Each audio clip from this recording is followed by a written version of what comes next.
आजादी के 75 साल बाद 28 मई 2023 को नए पार्लियामेंट की ओपनिंग की जाती है।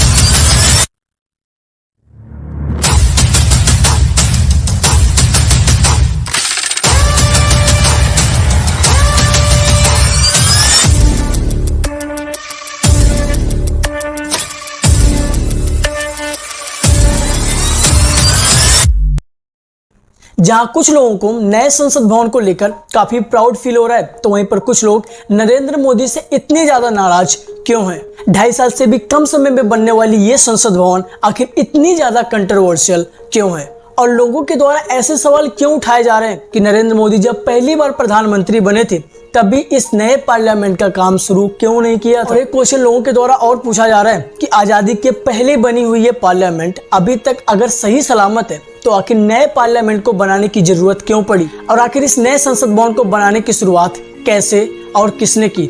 आइए चलिए जानने की कोशिश करते हैं इस वीडियो में, और हमेशा की तरह शुरुआत से शुरू करते हैं।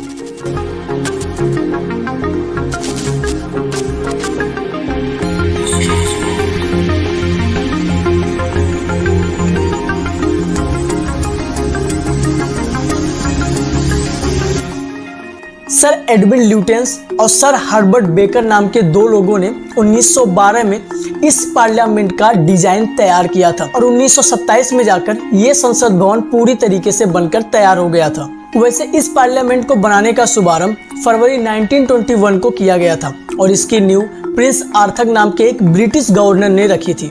18 जनवरी 1927 को यह पूरा संसद भवन बनकर तैयार हो जाता है और इस पूरे संसद भवन को बनकर तैयार होने में पूरे 5 साल का समय लगता है। इस संसद भवन की ओपनिंग के लिए भूपेंद्र नाथ मिश्र, जो कि उस समय ब्रिटिश गवर्नर जनरल के कार्यकारी परिषद के एक सदस्य थे, उन्होंने उस समय के होने वाले गवर्नर जनरल, जिसका नाम लॉर्ड इरविन था, उसको इनवाइट करते हैं इस संसद भवन की फर्स्ट ओपनिंग के लिए, या यूं कह लें इस संसद भवन की उद्घाटन करने के लिए। अभी तक तो सब कुछ सही चल रहा था। इसके बाद देश 1947 को आजाद होता है और आजादी के बाद से लेकर कुछ साल यानी कि 1947 से 1950 तक, जिस टाइम पर राजेंद्र प्रसाद जी अध्यक्ष थे, उनकी अध्यक्षता में भारत का संविधान बनाया जाता है। यहाँ पर एक फैक्ट की बात है कि अभी आप लोग जिस पुराने पार्लियामेंट को देख रहे हो, ये स्टार्टिंग में ऐसा नहीं था। अभी ये संसद भवन पूरे 3 फ्लोर का है, बट जब 1927 में पार्लियामेंट बनकर तैयार हुआ था तो इसमें सिर्फ फर्स्ट फ्लोर थे, यानी कि सिर्फ एक ही मंजिला था। पार्लियामेंट के बनने के कुछ सालों के बाद ही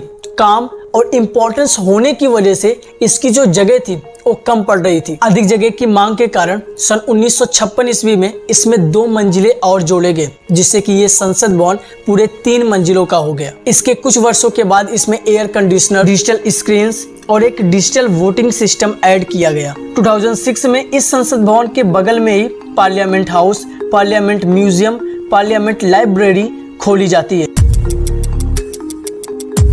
इस पार्लियामेंट की कहानी काफी समय से ही हमारे महावीरों की शूरवीरता से जुड़ी हुई है। 8 अप्रैल 1929 का वो दिन HSRA, Hindustan socialist Republican association के क्रांतिकारी भगत सिंह ने विजिटर गैलरी से विधानसभा कक्ष, जो कि बाद में लोकसभा कक्ष बनाए जाते हैं, उसी हाल में बम फेंक दिए। ये बम ज्यादा खतरनाक नहीं थे क्योंकि भगत सिंह का मकसद लोगों को नुकसान पहुंचाना नहीं था। HSRA, Hindustan socialist Republican association का जो मेन फोकस था वो क्रांति के विचारों को फैलाना था और भारतीयों को ब्रिटिश सरकार के खिलाफ लड़ने के लिए प्रेरित करना था। शहीद भगत सिंह के साथ उस समय बटुकेश्वर दत्त भी थे, लेकिन उन्होंने कोई भी बम नहीं फेंका था।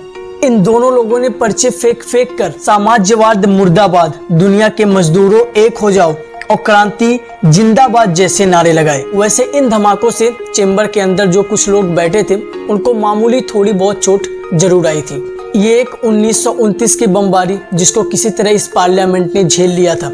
इसके बाद 2001 में एक टेरर अटैक होता है इस पार्लियामेंट पर। 31 दिसंबर 2001 को पाकिस्तान के द्वारा 2 आतंकवादी ऑर्गेनाइजेशन लश्कर-ए-तैयबा LET और जैश ए मोहम्मद JEM के 5 आतंकवादियों ने पार्लियामेंट के मैदान में प्रवेश किया। ये सभी आतंकवादी पार्लियामेंट के बाहर ही मारे जाते हैं, लेकिन इस हमले में 6 दिल्ली पुलिसकर्मी, 2 पार्लियामेंट सिक्योरिटी सर्विस जो कि पार्लियामेंट की देखरेख के लिए लगाए गए थे, और 1 माली, टोटल 9 लोगों की मौत हो जाती है। इस घटना के बाद भारत और पाकिस्तान के बीच काफी तनाव बढ़ जाता है। वैसे एक छोटी सी कहानी थी भारत के पुराने पार्लियामेंट की, जिसने बमबारी और टेरर अटैक को भी झेला है, और इन सभी चीज़ों के बावजूद भी ये इमारत, ये संसद भवन आज तक अभी तक बिल्कुल सही सलामत है।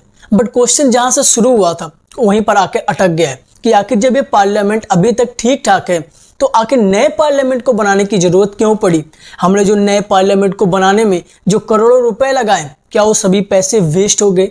और अगर ये नया पार्लियामेंट बनाया गया तो उस पुराने पार्लियामेंट का क्या होगा? और आखिर जिस सरकार के टाइम पर एक पुल बनाने में भी 3 से 4 साल लगता है, तो आखिर उसी सरकार ने इतनी बड़ी और इतनी एडवांस इमारत 2.5 साल के अंदर अंदर कैसे बना दी? आखिर क्या है इन सवालों का जवाब? और आखिर ये नया पार्लियामेंट इतना ज्यादा कंट्रोवर्शियल क्यों है? बहुत सारे क्वेश्चन आपके माइंड में आ रहे होंगे।